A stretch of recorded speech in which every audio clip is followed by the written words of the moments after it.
Assalamualaikum warahmatullahi wabarakatuh. Sampurasun. Wilujeng sonten dina acara Trondol TV nu bade nyuguhkeun informasi Sunda keur balarea. Di sarangan simkuring Muhammad Rafi Rabani. 3 menit kapayun bade maturan pamirsa sadaya dina Trondol TV. Dinosaurus, salah sahiji tempat pintonan dinosaurus Bekasi.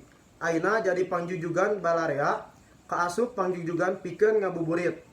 Di tempat ieu nu ngadodogna meunang pangawaruh anu mandel ngageunaan dinosaurus. Pikareseupeun, kitu pisan wahana dinosaurus dina hiji mall di Bekasi. Teu kudu heran mun eta pintonan teu weleh haneuteun ku nu lalajo. Utamana barudak bari diaping ku kolot-kolotna. Pintonan dinosaurus teh nyaeta pintonan ngeunaan dinosaurus. Pintonan dinosaurus sato purba nu geus musnah ti alam dunia. Pintonan dari pisan. Sajabat ti lantaran wangun dinosaurus meh sareng jeung astina oge lantaran dirojong ku sound efek nu matak hookeun. Seli jeung Risma, warga Bekasi ngaku lalajo dinosaurus teh resep kacida.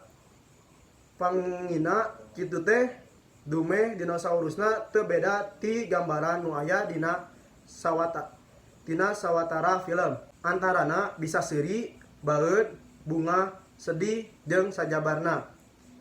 Eta sababna mun aya waktu manehna sok ngalalajo bari sakalian ngabuburit.